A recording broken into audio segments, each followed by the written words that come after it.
Are we live? Are we live? We're live. I believe we are. Yes. Okay. Hello, everybody. Welcome to class. Today we're going to be doing some interesting things, but first let me just say who I am, and then we'll talk about what we're going to talk about. So my name is Luke. I am an English teacher from the United States of America, and I will be teaching this live class about a couple of different things, but focusing on how to use words correctly. And then I'll also be answering questions from you guys, wherever you may be watching. Now, if you're watching the replay of this, make sure you follow or subscribe so that you can next time catch it live. If you can catch it live, then you can ask questions and I can answer them. I do my best to answer questions live. So make sure you do that. Also, it would be great, it would be wonderful, it would be fantastic, it would be swell if you could hit the like button or the thumbs up button just to help out the channel. It lets people out there know, hey, there's a live class. It's happening now. Come watch. Come ask your questions. So I would really appreciate that. It helps a lot. Also, if you haven't already, I would also appreciate, and you might appreciate too, if you check out my full courses in the links in the description, because if you're working on your English, if you're trying to improve your English, that's a good way to do it. I have full courses on a bunch of different things, pronunciation, how to think in English, grammar, all kinds of different things. Okay, so I recommend those if you're really serious about your spoken English. Otherwise, hang out here. That's fine too. I'm happy that people are here. Okay, and I see we have some people from Twitch, and some from YouTube, and some people from Facebook, and that's all very good. I'm happy about it. Okay. Hi, hello. Wow, Twitch viewers. Great. My ask you questions. Yes, I mean, we're going to be doing questions. Now, one thing I can't do is promise 100% that I can answer every single question that everyone asks.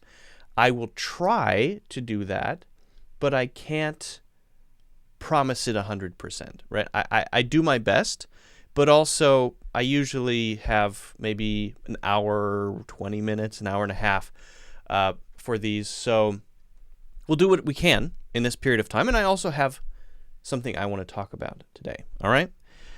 So let's get into it. I think we can. We have Farzana from Bangladesh. Welcome. And let's see. Cigarette milk too. Ooh, that sounds delicious. Ask, do you speak other languages? I can make my way along in Chinese, depending on the situation. Don't ask me to talk about really hard things, though, please. Anderson, Lolly's here. Paulson's here. All good. Now, I want to, I think at the start, talk about a question that was asked to me a few days ago. And actually, Lolly, I'm planning to talk about one of the questions you asked as well later on about the media. We can talk about that. I want to talk about a question that was asked by Luba. She asked me about the word though, especially at the end of a sentence. And I have been thinking about it and planned some examples to actually teach you how to use this. Because it is a common issue. People hear the word though at the end of a sentence and they think, why am I hearing this? Why is it there? I don't understand why it's necessary. Right? I like it though. Why is the though there? Why not just say I like it? Right? It's a good question. So we're going to talk about that, I think, first, and then we'll get into some of your questions. Cigarette milk too. How'd you end up learning Chinese? Well, I lived in China for 4 years, so it kind of happens by itself. Although I wouldn't call myself fluent or anything like that. But yeah. All right. Well, a lot of people here from from Facebook. That's very cool. That's very cool. So, the word though. How is it used? Well, it can be used in a lot of different ways, of course, right? But some of the ways that we use it are more difficult to understand than others, right? Yes, especially when we have though at the end of a sentence. If someone says, I like it though. I like it though. Why not just say, I like it? Why do you have to add though at the end of I like it? What's the reason for that? Tell me. It's a good question, right? It's complicated. It's a little difficult.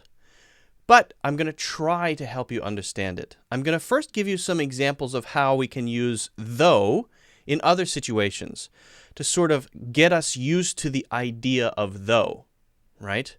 And then we'll get into though when it comes right at the end of a sentence and how we use it for that, okay? So I actually have some examples prepared, some examples that I'd like to show you, because I want to make sure that we have a really good understanding of this. I want to make sure that you feel comfortable to use it in your daily life because it's so common, right? It's extremely common.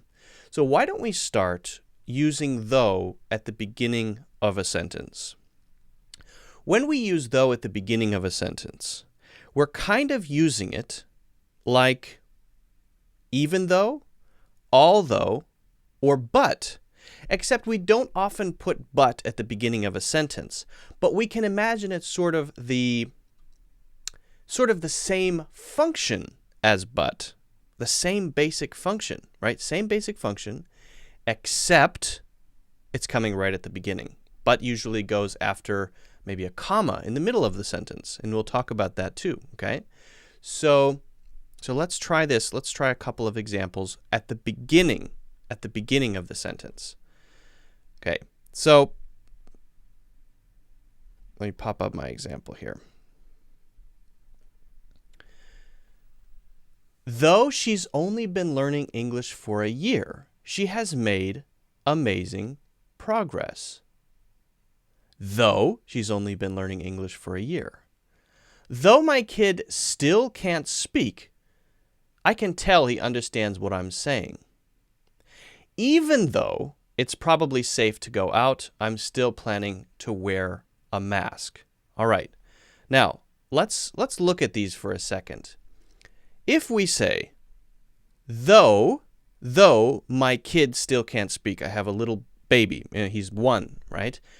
When I look at him, I see that he understands me. I can see that he understands me, right? However, he doesn't say anything. He can't yet. He understands what I'm saying. I can tell, right? So in spite of one thing, there's another thing that's kind of in the opposite or kind of against the idea of the other thing. What's the other thing? Well, he can't speak yet. He's very little, right? What's the thing that goes against that? Well, he's not just, he can understand what I'm saying. I think when I say something to him, when I look at him and I see his eyes, I can tell he understands, right? And it's the same basic idea. Though she's only been learning English for a year, she has made amazing progress, right? Though. Well, if you learn English for a year, you probably won't improve that much. You will, but not a huge amount. Well, in this case, there's something that goes against that idea. What is the thing that goes against that idea? Amazing progress, right? In spite of that fact, the fact that she's only been learning for a year.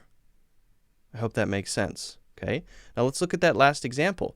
Even though. Now, notice I slipped in even there. When we put though at the beginning of a sentence, we can also often slip in even, and it pretty much means the same thing. Even though it's probably safe to go out, I'm still planning to wear a mask. Now, notice we could say it's probably safe to go out, but I'm still planning to wear a mask. My kid still can't speak, but I can tell he understands what I'm saying, right? She's been learning English for a year, but she has made amazing progress. So it's kind of the same idea. And the point of this is there's one fact that goes against what we said before, a previous statement, in spite of that thing. It wouldn't normally be true, but in this case, it is. It is. Or there's one thing at least that goes against what you would normally expect. If you study English for a year, I don't expect you to improve that much. Well, here's one thing that goes against that. She has made amazing progress. All right. So that's how we're using it at the beginning of a sentence. And notice that we can replace it with even though, and we can also usually often, let's say, replace it with although. Although she's only been learning English for a year, she's made amazing progress. Okay.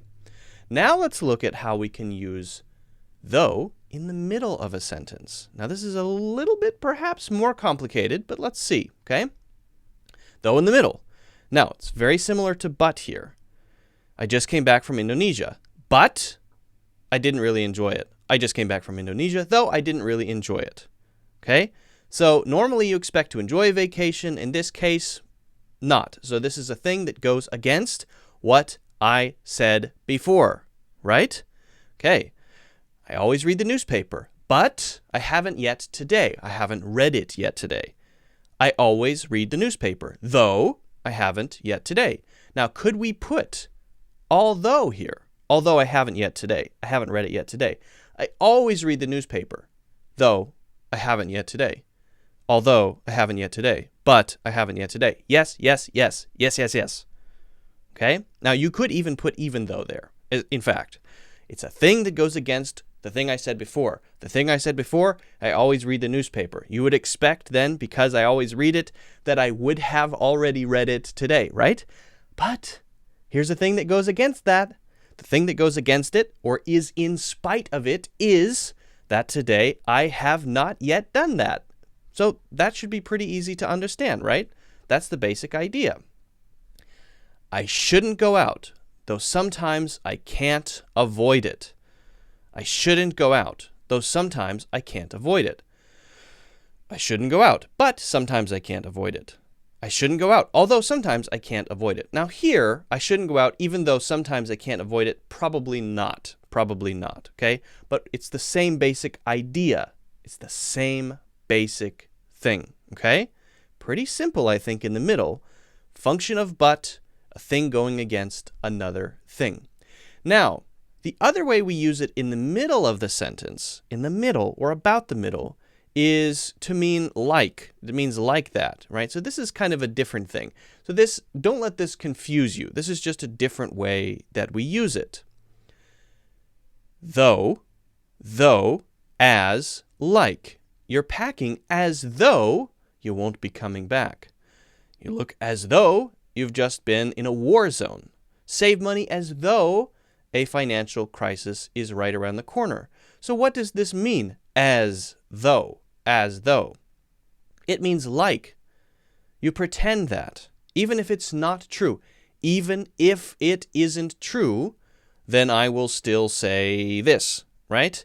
Even if there is no financial crisis coming, you should still save like it is. Maybe it never will. Maybe it never does. But that doesn't mean you shouldn't save. You should imagine that it will happen and then do that. As though means like. With the second one, you look as though you've just been in a war zone. Now, maybe someone just woke up after drinking a lot the night before, right? We can imagine that. That's kind of a funny thing to imagine, right? You look as though you've just been in a war zone. You wake up, your hair's all messy, you have panda eyes, and you're like a zombie, right? And you could say you look like you've just been in a war zone. You look as though. Now, is there any difference between like and as though? No, except that as though, in this case, is more formal sounding. So I would recommend using like here. This is an okay way to use like. Now, like has other meanings that aren't the same as though, obviously. But in this case, like is a little less formal, as though is a little more formal. Okay. So now hopefully we have a pretty good understanding of how we can use though at the beginning, in the middle of the sentence, to mean in spite of or against something, and to mean like, similar to that, kind of like that. Now we get to the main thing, the thing that made us look at this in the first place. When we use though at the end of a sentence, why do we use it? So let's first try to get a feeling for this by understanding some examples, looking at some examples, reading through some examples, and then I'll do my best to explain how it works, okay? So our first one, I really love the new Google earbuds. I probably won't get them though. I don't think I will be able to make it because of the time. I appreciate it though. You can ask me for help whenever you need it. I prefer you text instead of call though. Now, you might then ask the question, why not just say, I probably won't get them? I appreciate it. I prefer you text instead of call. Why do we add though? Now remember, at the beginning, we were using though, both for the middle and the beginning, to say this thing is against that thing. This thing would lead you to normally expect this. However, now we're going to say something that is kind of contrary to that. We might use nonetheless. We might say in spite of. And it's the basic meaning of but, right? And however, kind of, right? Very close to that. So we want to focus on the fact that there's something against it. And to emphasize that, we use though. We use though. Now, if we go back to our examples, right? If we say, I really hate the new Google earbuds. I probably won't get them though. Does that make sense? Does that make sense? No, that doesn't make sense because those two statements are in total agreement. If someone says, I hate the new Google earbuds, I hate them, then the next thing you would expect them to say is, I probably won't get them because you hate them. Why would you get them? That would be crazy if you said, I hate them. I'll probably get them. Then you would use though. I'll probably get them though. That would be weird. Here we have the opposite. I like them. Now we're going to say a statement that goes against, we're going to say something that goes against what we just said. I love them. I like the design. They're so cool. However, I'm not going to get them. Now, when we make a new sentence, we start with I, for example, then we can't use however as naturally. We could, but it's not as natural. However, comma, I don't think I'm going to get them. Sounds a bit too formal. It's okay, but it's much more common, much more natural to say, I probably won't get them though. So you could just say, I probably won't get them. However, because you want to focus on the thing going against the last thing that happened, or going against what someone would naturally expect after the first statement, you're going to use though. It emphasizes it. It helps you focus on that thing, the in spite of part. Now let's look at the other examples, right? I don't think I will be able to make it because of the time. I appreciate it though. Now this is a little more complicated. I appreciate it though, right? That means I'm thankful. So here it's more subtle, I guess we could say. But the basic idea is the same. Normally I would appreciate something that I accept, right? I'm so thankful that you invited me to the party. I'll see you tomorrow. Thank you. Thank you, right? Except I'm saying I can't go. I want to go to the party. I'd like to go to the party, but I can't go because of the time. It's too late for me, right? Thanks, though.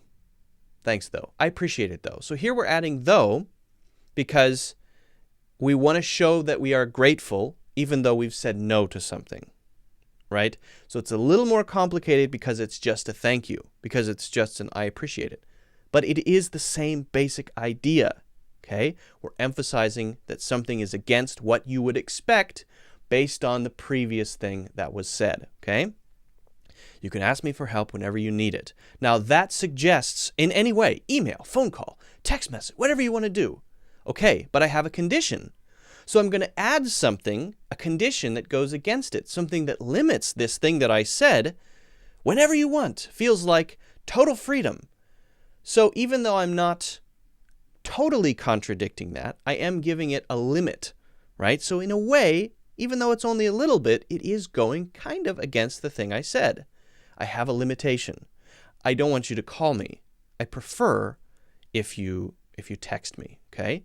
So someone might say, you can ask me a question anytime you want, but please text instead of call. You can ask me questions whenever you need help. However, I would prefer if you text instead of call. Now, are those two the most common? Are they the most common ways to say that? No. The most common ways are to say probably, but, and though. Though is probably the most common at the end. I prefer if you text though, because it's going against that. It's kind of creating a limit, right? So now let's look at a final set of examples just to make this super duper clear so that we have no questions in our minds about this, okay? I don't think it's actually going to rain. But check out those black clouds, though. The GPS isn't working anymore. I'm pretty sure I know where we're going, though. We only got to spend a couple hours at Cedar Point. It was fun, though. All right. Now, how about this one? Notice here we have a but and a though in the same sentence, right? But check out those black clouds, though. This is a modern usage. This is probably technically not grammatically necessary, right? We don't absolutely need to do this, but you'll often hear people do it, and that's why I included it.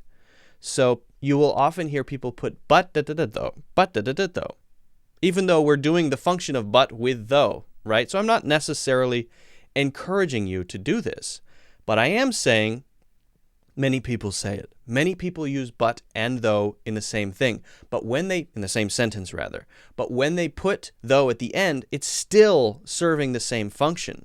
What is the function? Well, it's not going to rain, right?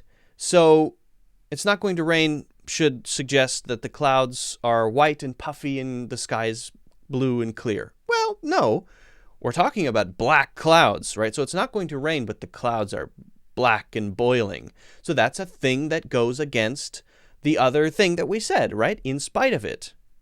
In spite of that thing. Same basic idea here. But check out those black clouds, though. Okay, might sound weird, but we're doing the same basic function. The GPS isn't working anymore. I'm pretty sure I know where we're going, though. If we lose the GPS, if it doesn't work anymore, then you would expect me to say, and we're lost. Oops, we'll never get home. But that's not what I'm saying.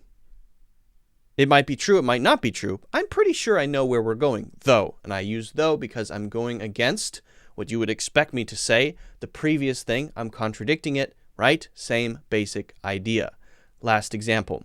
We only got to spend a couple hours at Cedar Point. Now, you might expect me to say, oh, how sad. Oh, it was terrible because we only got to spend 2 hours at a very fun amusement park. An amusement park, Cedar Point, is a place where you can ride roller coasters, okay? Now, after 2 hours, you might expect me to say, I'm so upset about it, right? Only 2 hours. No, it was fun, though. The 2 hours were fun. So in spite of the fact that I only spent 2 hours at the amusement park, I still had fun. We only got to spend 2 hours at Cedar Point, but I still had fun. We only got to spend 2 hours at Cedar Point. However, I still had fun. Even though we only got to spend 2 hours at Cedar Point, I still had fun. Though we only got to spend 2 hours at Cedar Point, I still had fun, right? Same basic idea. We only got to spend 2 hours at Cedar Point. I still had fun, though. So, now we come back to I like it, though. If someone says, I like it, though, what came before that? It's got to be something that would make you think that I wouldn't like it, right? So, for example, the famous Cybertruck from Tesla, that crazy truck that came out, people looked at it and they go, oh, it's so weird, or so strange, so unusual. I like it, though. That's the idea. You might expect after someone says, weird, strange, unusual, crazy looking, people would say, and I hate it. If you say, I hate it, after saying those things, then you would not want to use though, right? If you said, oh, it's so cool and interesting, then you would not use though after saying, I love it, because you're not going against anything. Those adjectives agree with what you said, I love it. But if we say strange, unusual, crazy looking, bizarre, then we say, I like it though. We're kind of going against those descriptions. And that's why we use though. That's the reason we use though at the end. Even if we don't say those things first, if the situation suggests it or implies it, we can still use though, as long as we're saying something that's kind of going against another thing. That's the basic idea. So hopefully this is now extremely clear, because we've gone through so many examples. Examples are the best way to really understand how to use something. So guys, if you haven't already, make sure you hit the like button or hit thumbs up. If you haven't already, make sure you follow and subscribe. Make sure you check out my courses in the links in the description. And I would really appreciate it if you have any questions, leave them in the comments. I'll do my best to answer them. All right. All right. Guys, I hope that's all clear. Yeah, I know that was long. Farzana says, one question is 10 plus minutes. Yes, it is, because I think it's kind of complicated. So I needed to spend a little more time talking about it. I know it's a little long. I know. I'm sorry. Hey, guys, here's a quick question for you, because I'm seeing a little bit of mouth delay when I'm speaking on my own screen. Are my words lined up with my mouth? Is there a delay, or does it look right? If I go pa pa pa pa pa pa pa pa pa, does that look right to you? Is it lined up, the sound and my video? Because I need to make sure it's correct. Hey Luke, so good to see you live. Says, what about another idea? Well, that's a long name. What about another idea? Says, Luke, where are you from? I like your accent. I am from the United States of America, and thank you for liking my accent. I always appreciate such comments. Nope. Farzana means nope means what exactly? Be more clear. No delay. Okay, that's good. That's good to hear. I was nervous about it. I was scared of it. All right, so now I can answer a couple questions, guys, and I do apologize for taking so long with the previous question. However, I just feel like you need a lot of examples to deeply understand that one. That was a tough question to prepare for. I had to think about it for a long time.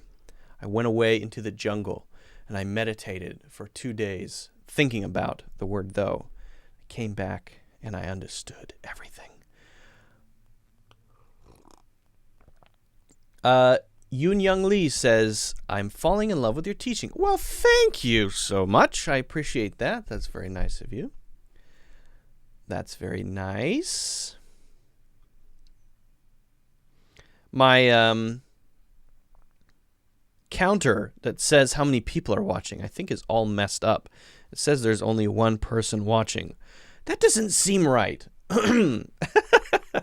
If there's only one person watching, how can there be so many comments coming in? I don't get it. I'm confused. I think it's off. I really think it's a bit off. Okay. Excuse me.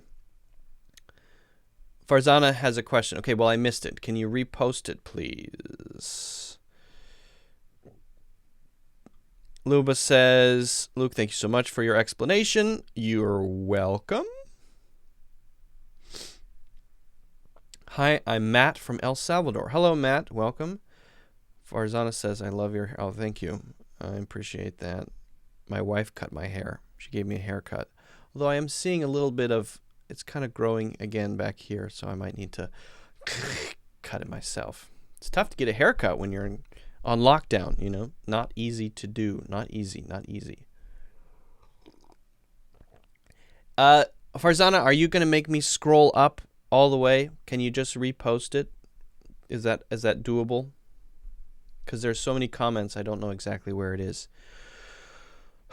AK Jadoon says, why were you in China? Any reason? I'm from Pakistan, can't able to write and speak English. Can you help me in this regard? If you can't write English, then how did you write this comment? You clearly can write some English, right? You've got to participate, writing comments on YouTube videos, getting involved in a community, having daily exposure to English, constantly working and practicing on it, listening to, depending on your level, videos and lessons that fit your level. There are so many things that I probably can't cover in a couple minutes. It would take me exactly 2 hours and 58 minutes to explain all of it. Why are there more positive sentences than negative? I don't know that that's true. Is that true? I don't know. I have not come to that conclusion. I don't know what that means, in fact. How do you mean more? Because you could make any sentence positive or negative. I like ice cream. I don't like ice cream. I need it. I don't need it. She went. She didn't go. Right? So, not sure about that one. Not sure about that one. You have a great and clear pronunciation for understanding, which I've ever heard. Thank you. Y6AP. I don't know how to say your name. Please help. Yes, Farzana, I'm sorry. I have no idea about your question. I don't agree that there are more positive sentences than negative sentences. I don't think that's true. If there are no questions, guys, okay, so Simo says, please, I really want to know, should I use the dictionary? Should I use English to my language or English to English? Yeah. If you can understand me pretty well, then you should be using, if you can, English to English. Right? Actually, I don't like that term, English to English. An English dictionary. You should use an all-English dictionary. If you're at the level where you can write comments and understand a native English speaker in a video, then there's no reason that you should be using a dictionary into your language. It doesn't make sense. Beginners can do that when they're starting off because they have no other way to begin. What does this mean in my language? After a while, you have to start using an English dictionary, reading the definitions in English, and reading the examples so that you know the usage in English as well.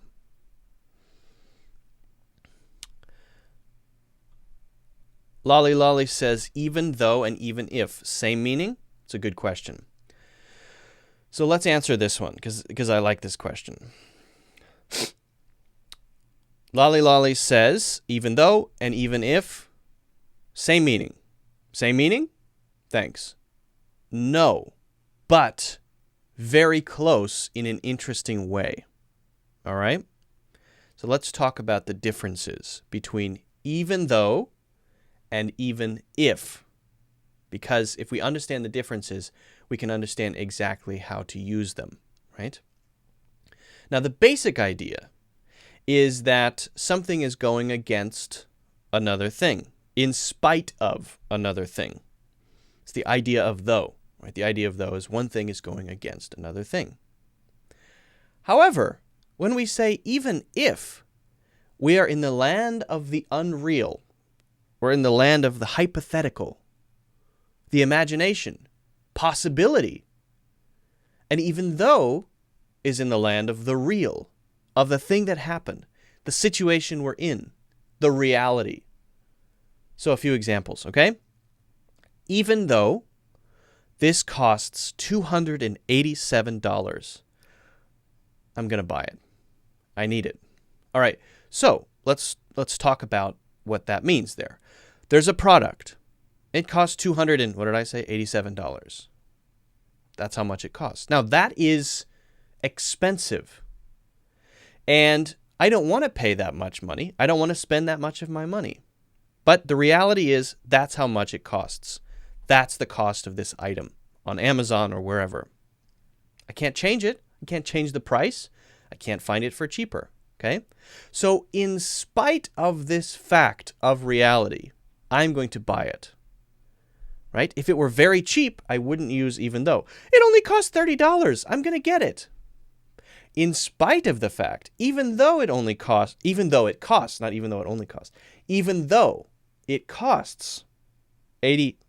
what do I say? Even though it costs $287, I'm going to get it. I'm going to get it in spite of the price. I'm going to get it, although the price is very high and it hurts me and it's painful. In spite of that, okay? That's the reality. Even though it's beautiful outside and the sun is out, it's shining, I'm not going to go outside. I can't, okay? Because I'm in lockdown, right? I can't go outside because of the quarantine thing. Well, I'm not actually in quarantine, but I am staying at home.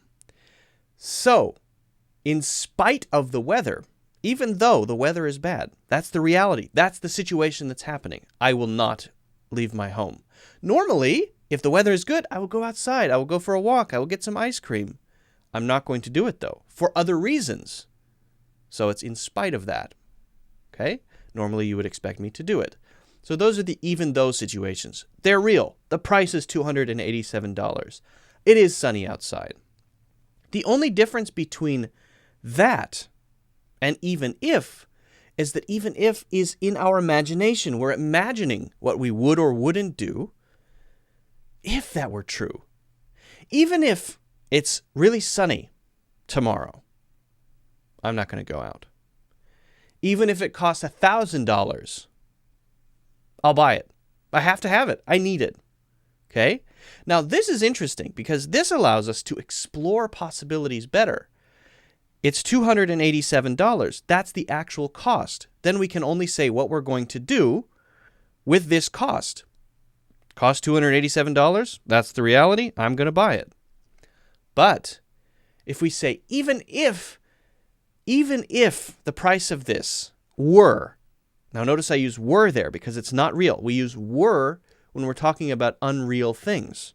Even if the price of this were $2,400, I would still buy it, right? It's not that much. It's only $287. But even if it were $2,400, I would get it.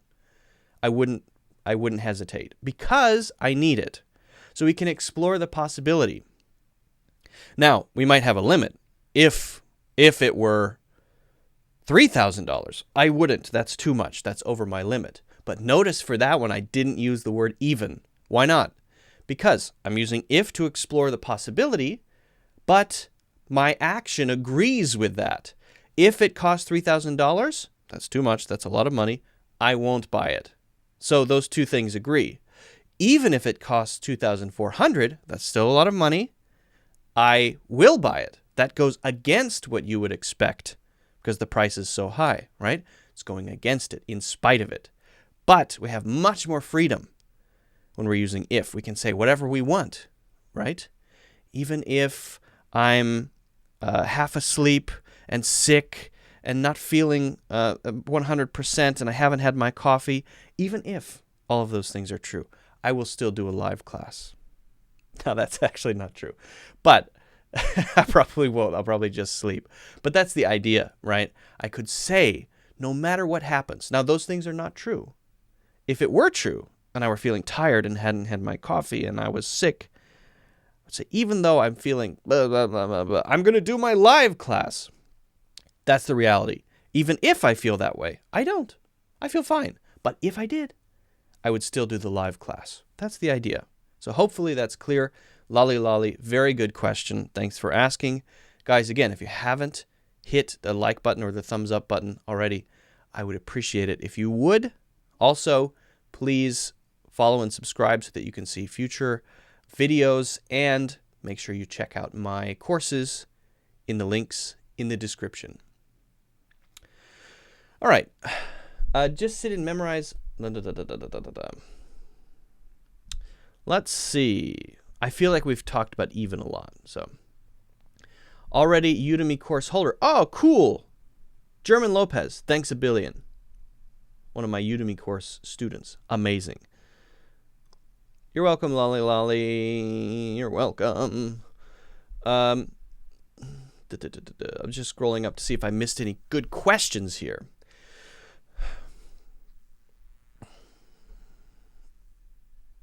Even, can you explain why I got the good pronunciation in my head but difficult for me to say it, says Erica Joseph. That's a good question. I'm going to answer that one. Yep. That's a great question. Dinesh says, how are you today? I'm good, Dinesh. How are you doing? How are you? How are you? Farzana, can I give you a little feedback on using 1, 2, 3, 4, 5, 6 question marks? If you use 6 question marks, I assume you're shouting at me. It feels like I'm being yelled at. And it's not a happy feeling. 1 is enough. 1 is okay. I don't understand the meaning of in spite of or despite. Well, basically they're the same. In spite of and despite, basically the same thing. Mary McCain says, hello, Luke. I have some questions about I would rather pay attention to explanations. That's a good idea, though. I have some questions, some cue, but I would rather pay attention to your explanations. That is a good idea, though. I'll have to think about that one. Okay. What is the difference between with and by? Well, that's a big one. I mean, that's more one where you have to just explore tons of examples. And there are some cases where with and by will be used in the same way, and some cases where they'll be used differently. So, yes, if you use 6 question marks, it sounds like you're shouting. Yeah, people will. If someone asks me a question, generally speaking, with 5 or 6 question marks, I won't answer it because I feel like someone's yelling at me, and so I think, well, I don't want to experience this feeling, so I just avoid it. There are norms around how text is used, right? There are norms about text. If someone writes something in all caps, all capital letters, and says it to me, I usually avoid it because I feel like someone is shouting at me, right? I don't like the feeling. It feels bad. So I don't answer it, or I don't interact with it. But if someone writes in a sort of lowercase 1 question mark, I feel, very nice, very respectful. Yes, so AK Jadun, when you say, oh, it means I'm shouting, when I read that in my head, it sounds like, oh, that means I'm shouting? That's how I receive it. It makes me nervous. My coffee is already making me nervous because it's my 2nd cup in a row. All right. I'm going to answer Erica's question. Because I like it, because I like it, because I like it, because I like it.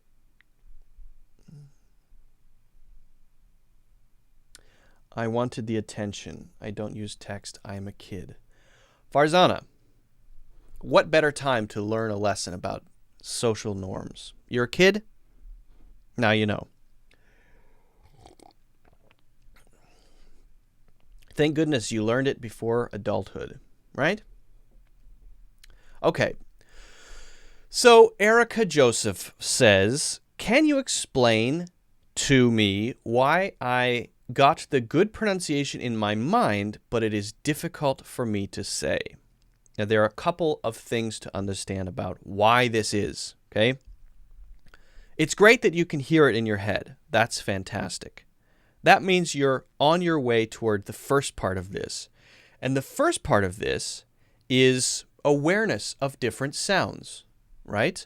If you can hear the differences between a British English accent, an American English accent, your own version of an English accent, if you can hear the differences between these things and keep them in your mind, that's great. That means you're developing your awareness. Now, awareness is extremely important. Awareness is what lets you say, oh, this must be someone from England talking to me. This must be from someone from America talking to me. I can tell. Oh, great. You're aware. this is very good. If everything sounds the same to you, that's the first step you have to work on, your awareness, okay? So, first step complete. Second step, self-awareness. Now, self-awareness is not just hearing the differences between accents or pronunciation out there in the world when I'm speaking, listening to me or listening to others. It's not just that. It's being able to hear what you say. That's actually a step farther. And that's harder to do, to listen to yourself. We're not used to being aware of ourselves. We're not used to paying attention to the sounds that we make. Right? Often you hear people say when they listen to a recording of themselves, "Oh my God, I can't hear. Is that what my voice sounds like? I can't believe it. I hate how my voice sounds in recordings." Bad news. Your voice sounds like that. You're just not used to hearing it. You're not used to being aware of your voice. You hear it inside your head, which is mixed with your own idea of yourself and your personality and all that stuff. Your voice sounds like the recording. Right? So you have to begin to develop an awareness of the difference between the sounds that you make when you speak and that thing in your head. That is your awareness of the differences between other people's pronunciation, right? You may have seen last week I posted a video about myself working on my British accent, right? And I'll share it in the future as well. But that basic idea is, can I hear what I hear and the differences between that and my own pronunciation, and then make my own pronunciation match that because I'm very aware of the sounds that I'm making. Very, very subtle differences between the sounds that I'm making and what I'm trying to copy.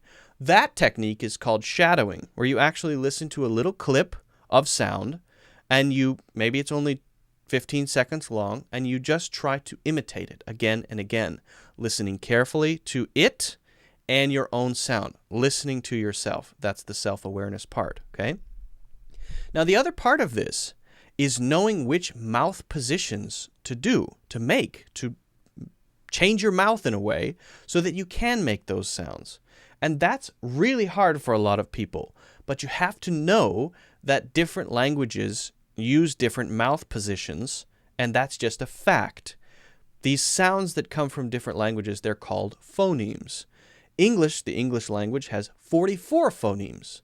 Other languages have a lot of phonemes. Japanese has many less than that, right? So the phoneme is the specific sound or sounds that make up a language, all the sounds in the language. There are sounds like dr that are in some languages and not in others. There are things back there that are, for example, not in English. There's things like sh, sh, not sh, but sh, sh, sh, that are a basic part of things like Chinese. Right? You have to be able to hear those and then say, what do I need to do with my mouth to make that sound? So you're combining your self-awareness and your awareness of the sound, your attention to yourself, to then force yourself to figure out the mouth position to do it. All right? So, for example, when I was first learning Chinese, I would always say 谢谢, 谢谢, to say thank you. 谢谢, 谢谢. It's wrong. Then I noticed, there's something different about what I'm saying and what I'm hearing there. Something's not quite right. Change the tongue a little bit. Flatten it out. What do I have to do to make myself sound like that? Instead of shh, I need to open my mouth up a little bit and place my tongue up closer to the roof of my mouth. And then it sounds more like a hiss. Okay. That's not in English. Wow, I never heard that before coming out of my own mouth, but that's what I have to do. That matches. Those two things sound the same. 谢谢, 谢谢, 谢谢, 谢谢. Oh, 谢谢. Okay, now I got it. Right? That's that basic sound. At least it's much closer. And I don't claim to have perfect Chinese pronunciation, of course. But that's the idea. And you can get closer and closer and closer. Now, the next layer then, once you're able to change your mouth shape, once you're able to figure out what to do with your mouth to make it make the sounds that you hear in your head, once you figure that out, the next step is to build the right habits. So you'll notice that you'll be able to make the sound, you'll be able to say it correctly, and you'll go, oh yeah, I got it. But then when you're in a conversation or you're trying to explain something, you'll go right back to what you said before. Why is that? Well, it's because you can't think about 100 things at the same time. You're trying to think about what you're saying. You're trying to think about the grammar. You're trying to think about the right phrases. You have so many things in your head at the same time that you don't have the concentration to focus on pronunciation, right? This is what I call the bandwidth problem. The bandwidth problem. Now, for this one, the solution is habits. In other words, you need to practice it 1 billion times until your mouth just does it by itself, right? If you learn to play ping pong or you learn to dance or whatever, you're not thinking about every single movement. A dancer is not thinking about, okay, ankle up, da, da, da. They are at first, but then their muscle memory, it's called muscle memory, takes over. And that's what you want. You want your muscle memory to take over, because when it does, that's one less thing you have to think about. Then you can focus on what you're saying, because your mouth automatically makes the sound, because you built the right habits, because you practiced it 10 billion times. That's the idea. Okay? So awareness, self-awareness, imitation and shadowing. Shadowing is listening to sound and trying to copy it. Mouth shapes, mouth positions. Sorry for spitting on the camera.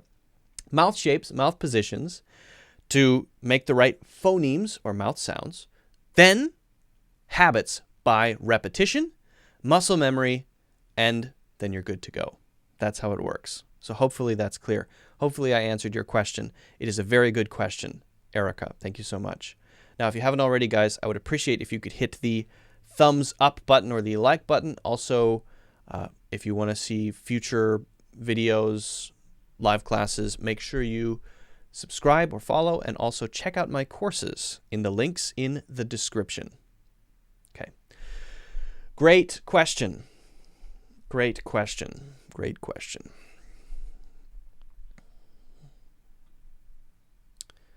How is it that there are only 3 people? There's no way. That can't be the right number. Something is up with the software. Read some Finnegan's Wake. Ooh, yeah. It's deep stuff. I don't know if that will solve the problem, but that's maybe a philosophical question. Can you explain the right using phrasal verb wind up? Maybe we'll get to that one. I'm going to scroll up and see what I may have missed. I look at phrase. Please, what is the difference between with and by? Yep. Thanks, sir, but I never checked my sentences is right or wrong, please.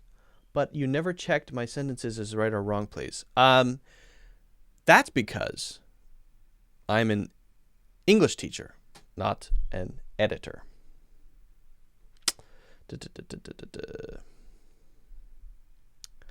That's an important distinction that I have to make quite often. Hey, Luke, can you check my sentence? No.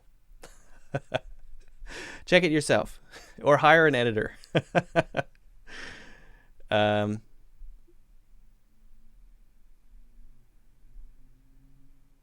Although I do give suggestions on my people who have taken my courses, I usually check those sentences and give some feedback.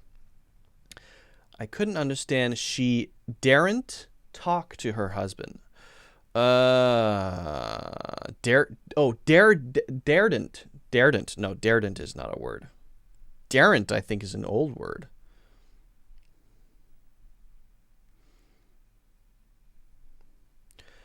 Let's learn English short videos. We're 20. We're 20? We are 21? There are 20 of us. Your questions are all spread out. Hey, Amber's here. Hi, Amber. Good to see you too. Welcome. Hello. Just answering some English questions. What's going on? Amber and I were colleagues before. I think Amber used to do live streams too in the past. Good to see you. Who's your favorite writer? That's a tough one. Recently, I have to say, probably, wow, that's a really hard one. Carl Jung, I think, is my favorite writer recently. Maybe Joseph Campbell. Just recently, because it's hard to say all-time favorite writer, right? To define an all-time favorite writer, because you change throughout your life. And so if I say my favorite writer when I was 15, that doesn't really make sense to say it's still my favorite writer. So I guess it's an evolving, who's my favorite right now, or who am I reading right now who I really like. Right now, it's probably Carl Jung and Joseph Campbell, who write about the unconscious. They write about psychology, especially Carl Jung writes about psychology. He was an analytical psychologist, and he worked with a lot of deeper concepts, connecting psychology and the self to old things. That's an idea he called the collective unconscious, connecting ourselves and our unconscious to mythology, and how we, when we see things in our dreams or we have problems in our lives, how we might find solutions to those problems in myths and symbols, which might seem crazy and weird, but actually there's a lot of logic behind it. If you have a problem in your life, why do you have the problem? Is it something that's going on under the surface? Is it because you don't understand the dark aspect of yourself, which everyone has? And are there any clues in your dreams or in your unconscious that might suggest a solution for how to get out of this negative period of time or negative way of thinking or suffering that you may be having, or this may be a mental disease, right? And that connects to mythology, because mythology has symbols and stories that we can connect to our own lives that might give meaning to some of the problems that we have. Really interesting stuff. Very complicated, but super duper fun to read. I'm really enjoying that. So I would recommend anybody who likes that sort of stuff. Carl Jung, and also Joseph Campbell. Joseph Campbell is more on the myth side. He focuses more on the myth side, less on the analytical psychology part, but both very interesting. In fact, Joseph Campbell got a lot of his ideas from Carl Jung. They borrowed from each other. Joseph Campbell wrote Skeleton Key to Finnegan's Wake. I think I had heard that. Yeah, I think I had heard that. He wrote a lot of those sort of introductions. I think he do something called the Portable Jung, or he compiled the Portable Jung. So he had a connection to Carl Jung as well. I say Jung. Some people say Young. Some people say Jung. I don't know the actual correct pronunciation of his name. Next time I should prepare some good cue and leave them here. When you say cue, I'm assuming you mean questions. Is that correct, Mary? Maybe some psychologies. Well, I'm not an expert. Yeah. Sleepwalker says, dreams are the royal road to the unconscious. Yes, that's a very interesting way to say it. I agree to that.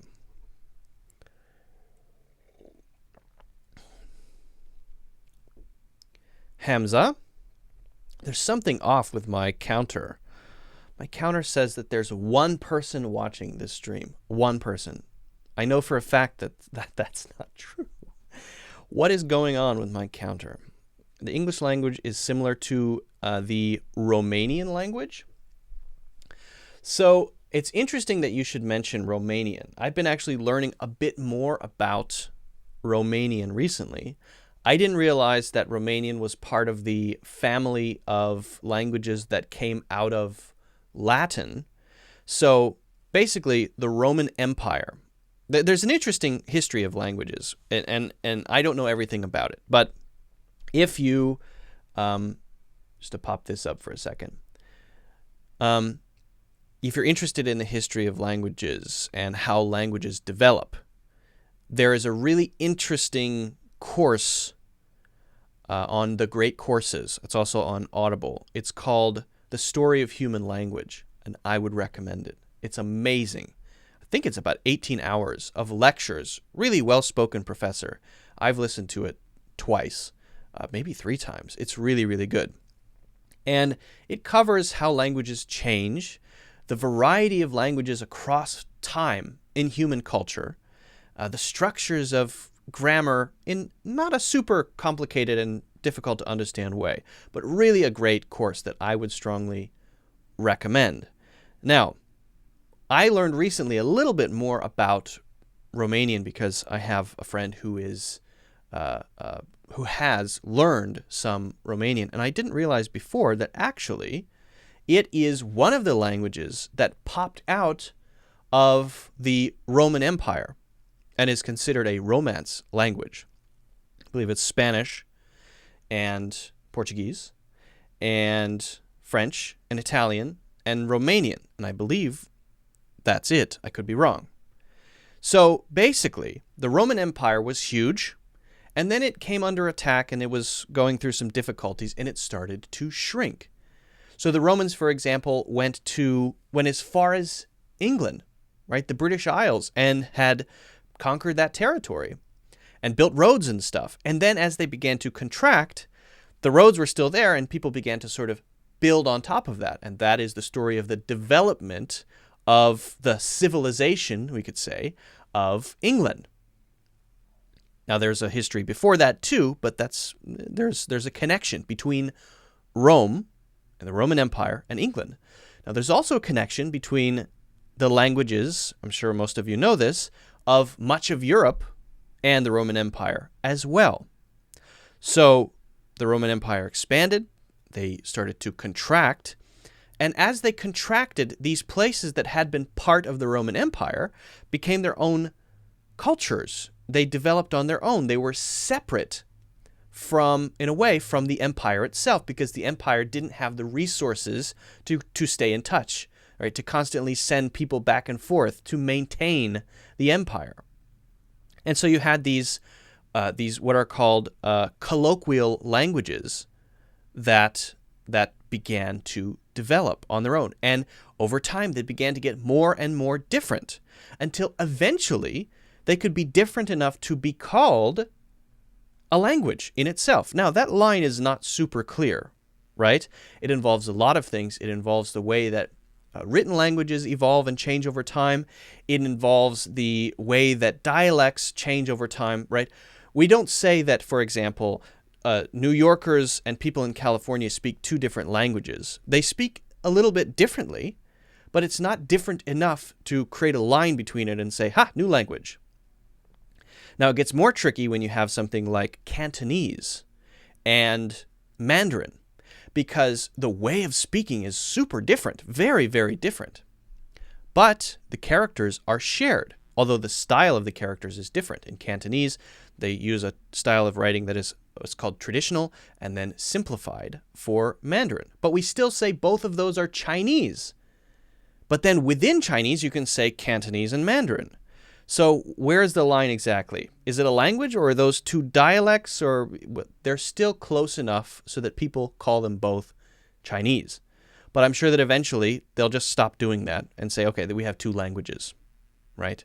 And yes, they use many of the same characters, and there are similarities, but they're 2 languages. This is how the change happens. So eventually, I believe, for example, for Portuguese, someone announced, we're going to start writing our laws in this language, in this new language that we have, in Portuguese, right? Same, I think, for Romanian and French and Spanish, right? So these are all in the same family of what we call Romance languages. And there are similarities because they have the same origin. The origin is Latin, which is considered a dead language. But this dead language has children, or maybe grandchildren. And the children are the Romance languages, and they continue to change over time. And I'm sure if left isolated, Brazil, which speaks Portuguese as well, would develop a new language. It would be different enough to call a different language. But because they have maybe shared culture, because the internet, perhaps, maybe not. I don't know. It's not clear what the trajectory of languages will be, the change in languages will be over time now that the whole world is connected. Will it be more different or more the same? I don't know. But that's the basic idea, and it's really interesting. So I would recommend checking out that course because it's awesome. And exploring languages. Just learning about them is interesting. Even if you don't learn the languages, learning about them is really, really interesting. Anyway, guys, by the way, if you haven't already, make sure you hit the like or thumbs up button. Make sure you subscribe and follow. And if you haven't already, make sure you check out my full courses in the links in the description. Okay. Romans never conquered Ireland. Indeed. Indeed. I think that's the claim to fame, isn't it? So I think people look at it both ways, right? They say Romans never conquered Ireland. That's why there's such a distinct, still a very unique culture and heritage. There's none of that influence. Some say, yeah, they didn't want to. That's the other way of looking at it. And some say, that's the point when they began to contract. They didn't get over there. I'm not sure exactly how the history played out. I'm not an expert on the history of the Roman Empire. Luke, I often get confused while using now and until now and so far. Example, I've had two friends until now. I've had two friends until now. It means I don't have now. It means I don't have now. I've had two friends so far. It means I still have two friends. Dinesh, you've got me confused. I'm deeply confused.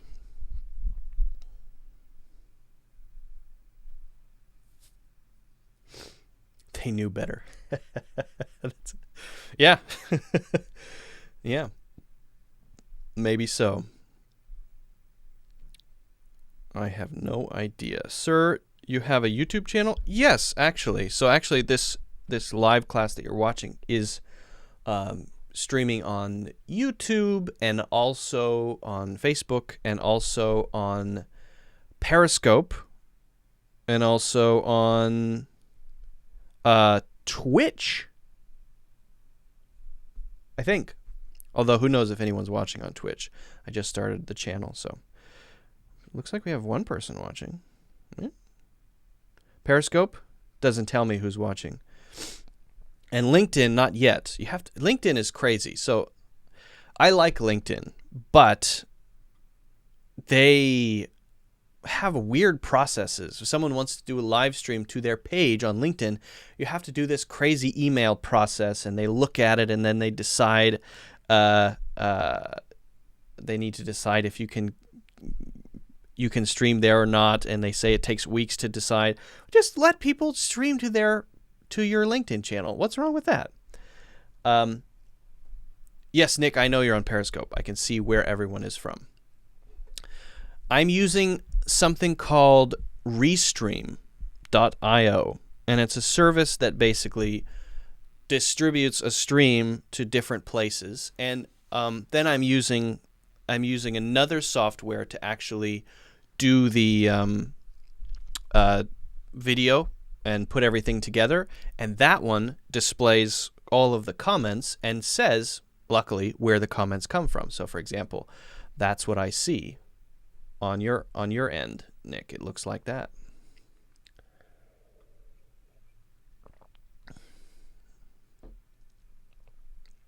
What's the name? May I subscribe? Sure. It's the same name, A.K. Jadoon. It's the same name as what you see here. The name is Cloud English. So just go to YouTube and search Cloud English, and you will see me, and you can subscribe. LinkedIn is totally a waste of time. Coursera is the best platform for online class.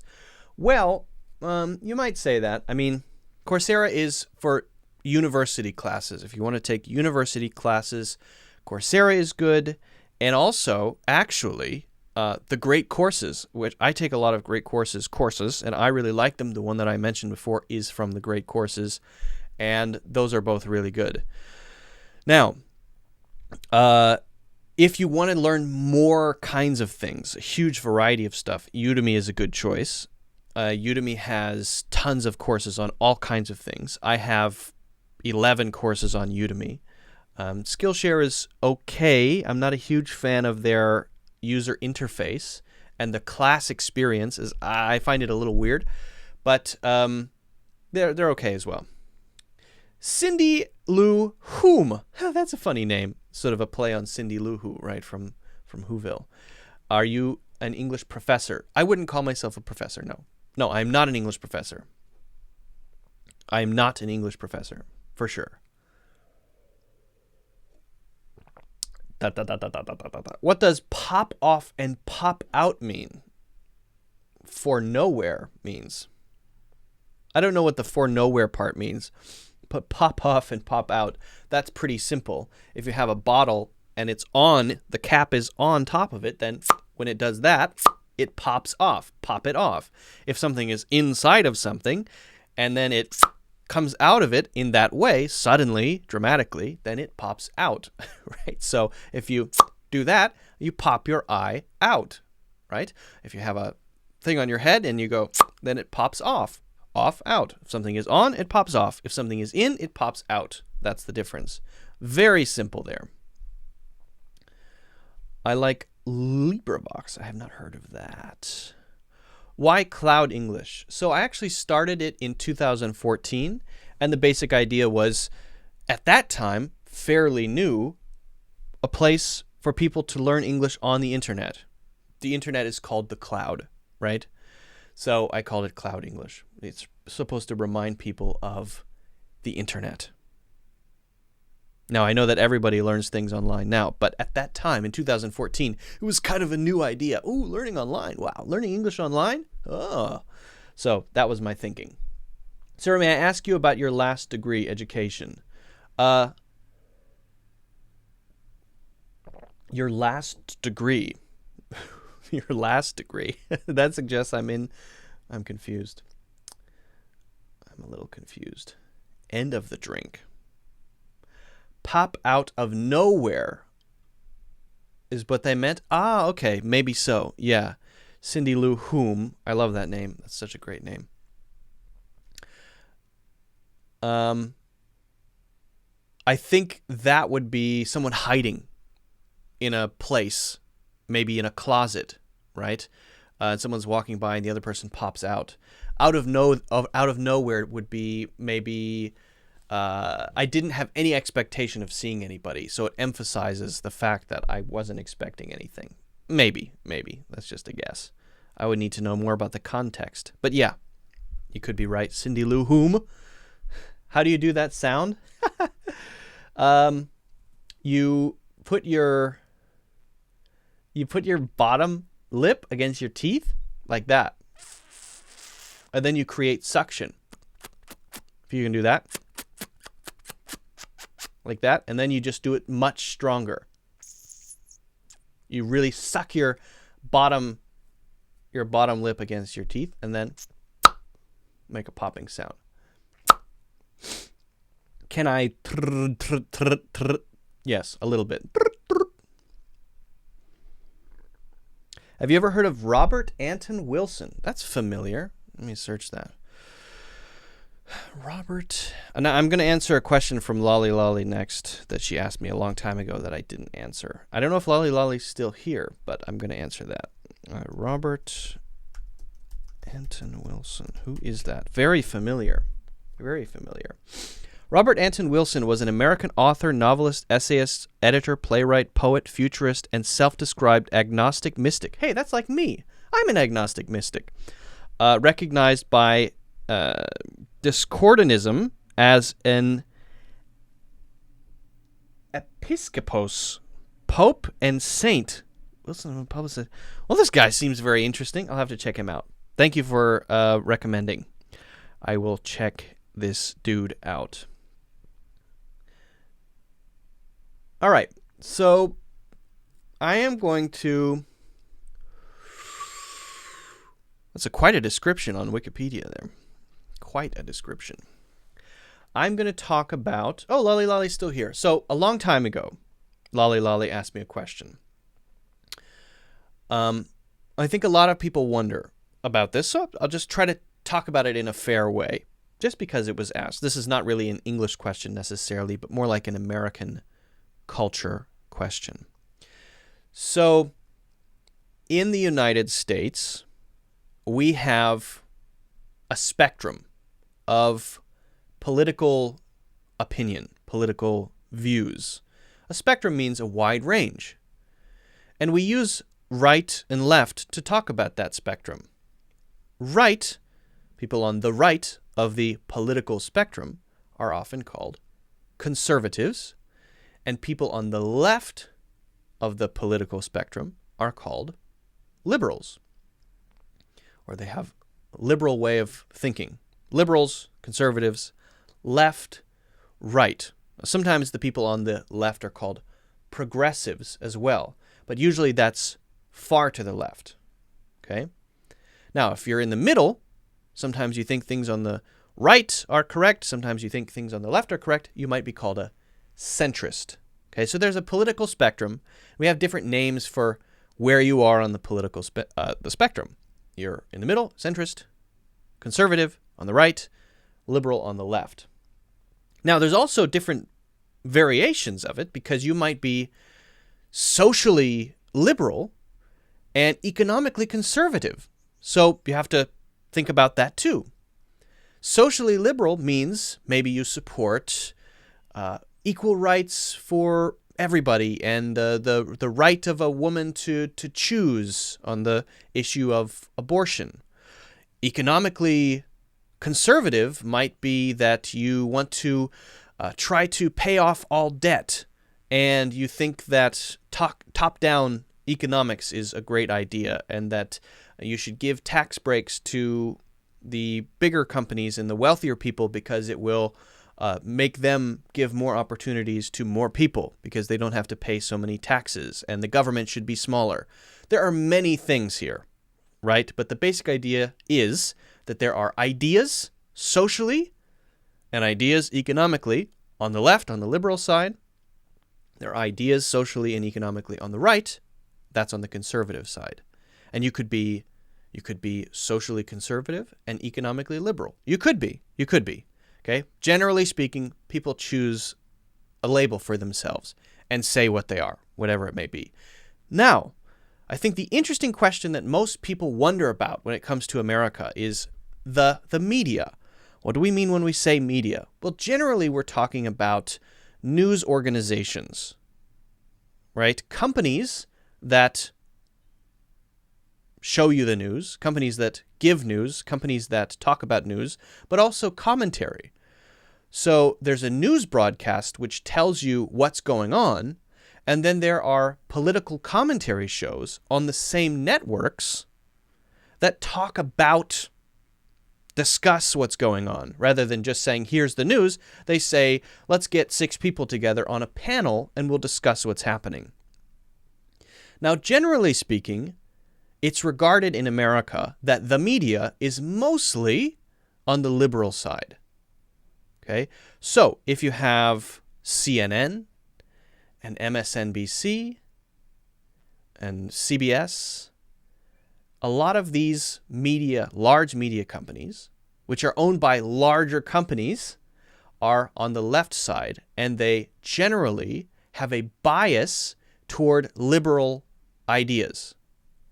Okay? And I'm trying to present this in a fair way. I have my own opinions about things, but I'm just trying to say what the situation is in America. On the right, then, the main company, the main media organization that is more conservative is Fox.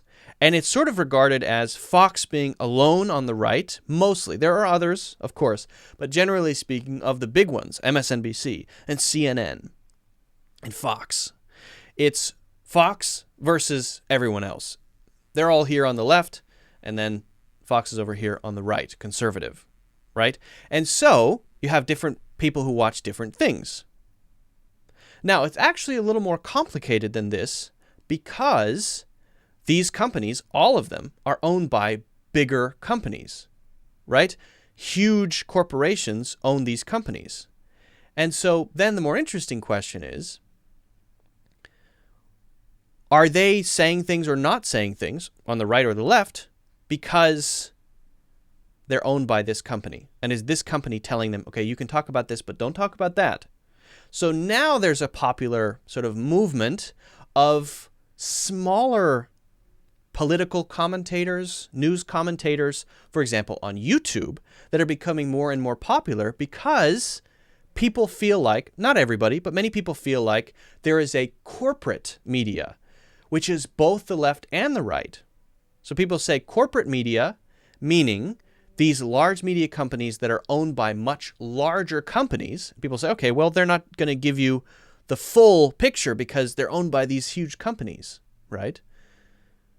Even if they're on the left or the right, doesn't matter. They're going to present it as they present it because they're owned by these huge companies. So you have now this new movement called independent media, meaning that these companies may still be on the right or the left or the middle or wherever, but they're not owned by huge companies. They're not owned by large corporations that can tell them, maybe don't say this, right? And so many people follow those smaller YouTube channels. This is a new sort of trend. Now there's many different sides to this. You have the right and the left. Now you have the corporate media and the independent media. And then you have the different variations between some people being socially conservative and economically liberal, or both conservative. It's very complicated, right? And then people ask the question, why would I listen to an independent media person on YouTube if they don't have the resources to research, like the New York Times can send journalists around the world to research it, to research an issue, right? So people say, well, I shouldn't listen to this person on YouTube because they don't have the resources to do real journalism, right? But then people say, yes, but the real journalists are presenting their views only according to the large companies that own them. So it's kind of this, and I know what I'm describing is kind of a mess, but it's kind of a mess.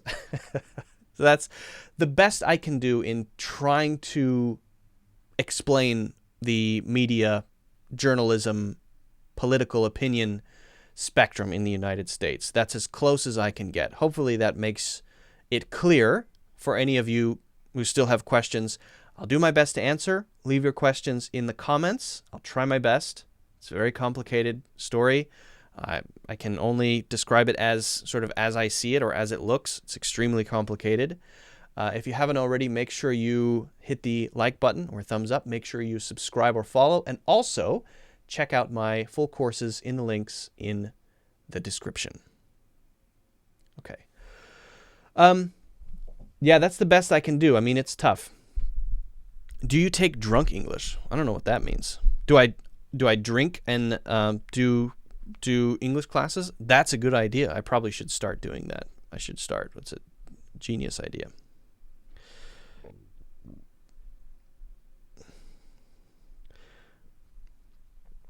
Caria says, hello, I understand almost everything, but my problem is my fluency. I can't speak very well. How can I improve my pronunciation? If you watch the replay of this live stream, Caria, I answered the question about 30 minutes ago. Exactly that question. Mary, you look like Jack Nicholson earlier. What? I look like an old man? Okay.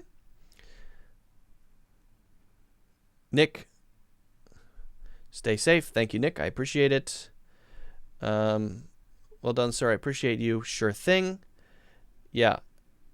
Sure thing, Lolly Lolly. Do you have any other questions that I didn't quite answer? Is that really your question? It's tough. No, I mean runk. I have no idea what you're talking about, Irony. Sorry.